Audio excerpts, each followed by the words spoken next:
So in this video, I'm going to show you 3 simple moves you can do that's going to unlock your rotation going through the golf ball. So let's get straight into the first one.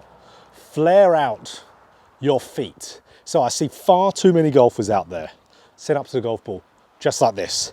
Dead straight feet at setup. See, that might look conventional. It might look what you might feel like most of the tour players do, which actually they don't do this. But what this does is it shuts off your hip joints and the range of motion you can perform inside that hip capsule. So if I just show you here, just for this example's sake, the front foot. I'm just going to have my front foot dead straight. So I'm going to rotate as much as I can, just from this setup position, just move through into a big rotation. See how open I can get. That's about as open as I can possibly get with that front foot being absolutely dead flat and straight. So let's flare it out. Really flare out that foot. So I'm quite exaggerating it here, but you can see really quite a pronounced angle to my lead foot there. Watch what happens again. I'm going to go as far as I can with my range of motion of rotating. Now you can see that is tremendously more open. So of course, if we're moving in the downswing and we have that front foot already flared out, we're going to have way more range of motion at our beck and call to be able to turn. We're really going to be able to use that rotation way more. So flare out that front foot. You can flare out the back foot as well for getting more rotation. I see so many people saying, yep, that's fine for the front foot, but no, keep the back foot straight. Why keep it straight? If you're struggling with rotation in the backswing, flare out that foot as well. It has no downside, guys, unless it just looks a little bit funny. We see loads of the top tour players do it. They don't have the feet straight like you think. They all have a little bit of a flare, so do it too. So the second move you can do, more backswing depth. So having a decent amount of depth to your left arm and your hands. So what that means is the more depth we have of anything in the golf swing, that generally means more behind you. So don't mean get ultra flat like this, just to where you can see how my left arm is really just around my shoulder plane here, covering the view of my right shoulder, and my hands are more, let's say if there was a line here going straight down, more around my ankles or heel region. So I see so many players like this at the top of their backswing, and loads of these players will be thinking all the time, I can't turn in the downswing, I'm not flexible enough. I've tried so hard, but even when I do, I will swing over the top, I'll slice it. Rotation isn't right for me. No, it's because you're at the top of the backswing like this, that high left arm. So I see players, if they just freely rotate from here with these high hands, high left arm, the club's going to fly out in front of them. Remember, wherever we rotate, the club is going to follow. So even if we're up here at the top of our backswing, just like this, the club's going to fly out in front of us really fast. So quite often the time, the body will not really want you to do that, because that won't get you to hit the ball to your target. So it will slow down, it will early extend, stall out the rotation, but to get that path going back on there, because you can see as soon as I early extend, the club falls more on the inside, it falls more shallow, but does it through a very timing orientated way. And then that's just to get that ball to go to your target. You're gonna stall, you're gonna flip. So quite often the time, people early extend, look at that left arm depth, see where it is. If it's too high, let's get it a little bit lower, because if you can get it lower, more covering that trail shoulder here, then as soon as you start turning the downswing, the club now isn't flying out in front of me, now it's falling on path, that club is already shallow, I can now turn through the golf ball a lot better. How do you go about doing that? Free up your turn. Get a better, fuller turn in the backswing. So like I said, don't feel bad about flaring out that back foot. Just because you're here, just because you might think it looks better, it's not going to function better.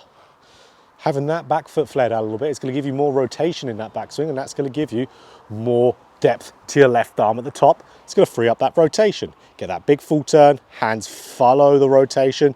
Your hands are going to go and left arm more around you.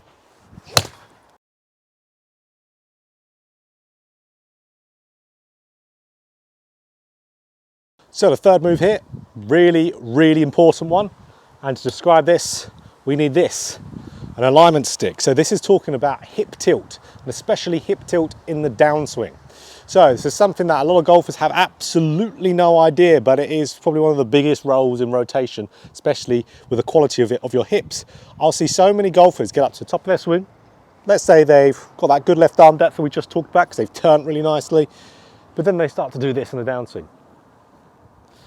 Their left side, their lead side, me being a right-handed golfer, of their pelvis raises upwards. So you can see already, what does that do? That slides the pelvis down towards the target.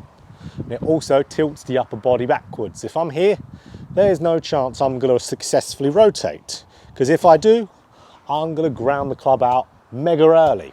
So what's going to happen? You're going to stall. You'll most likely as well early extend to get the club back out the ground again. So we need, because golf ball's on the ground, we've got to stay tilted towards that golf ball. We need to keep this stick pointing down and turning around. So we need that lead side to stay lower in the downswing. So if we can do that, we're going to have that good quality hip turn. You're going to see here from the front on angle, me doing that. You can see how upper body and lower body stay nicely connected to each other. The pelvis hasn't slid away from me. So again, now I can control my low point better too, and that good rotation is not only going to be made possible because that helps rotation hugely, but it creates an environment to where it can be there to produce a good golf shot. Loads of you can't rotate in a golf swing because it won't produce a good golf shot when you do it with your swing where it is right now. Now, this is the drill to do to get more hip tilt. It's right here with this stick. Just put a little bit of it, tiny bit here on the right hand side. I see so many of you guys doing this drill like this. That's blocking your hand path in the downswing. We need just the tiniest bit and a lot of it coming on the left. Now I have a big thing here, guys. You really got to make sure that stick is pointing down and turning, having it disappear around straight away. So if I can do that, get it pointing down and turning straight away, I'm going to hit some really good shots with really good rotation, just like that. So many of you out there, whenever I've made a video about this in the past, whether it's here on YouTube or on Instagram, you'll say, this makes you swing over the top, because a lot of you will always view the golf swing and what happens in the golf swing in a practice swing sense. Yes, because when I exaggerate this, having the stick going down and turning around, yes, the club goes massively out to win. But remember, that's a practice swing. Never judge the position you get a club into via practice swing, because you're not reacting to a golf ball.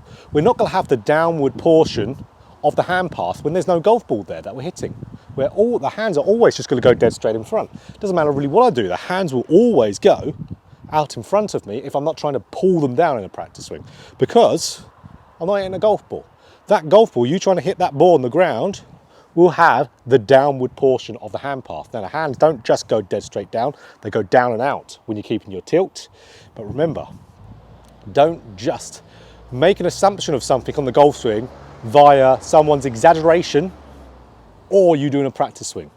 You won't get very far if you do that.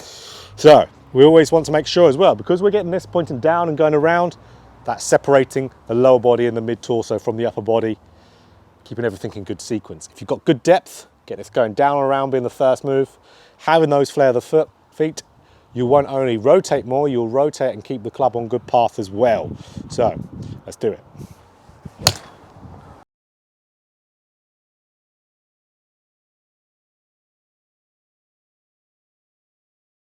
So guys, if you can do those 3 moves there, you are going to be able to rotate way better and then unlock that rotation in your downswing. And if you want more information about rotation, I have a course called The Ultimate Guide to Rotation in the Downswing. I'll put a link down to it in the description, and it's on an app called Skillist, which is where I do all my online coaching too. So if you watch that and then want an online lesson afterwards, absolutely, you can do that. It's all on the app. Everything you want to know about rotation is in there, how to get it into your golf swing, all the variables you need. It's good to have a good coaching level of knowledge when it comes to this topic. So guys, if you enjoyed this video, of course, click that like button. If you want more golf instruction just like this, hit the subscribe button, hit the bell button too to be notified every time I put out a video. So, do these 3 things, you're going to rotate better.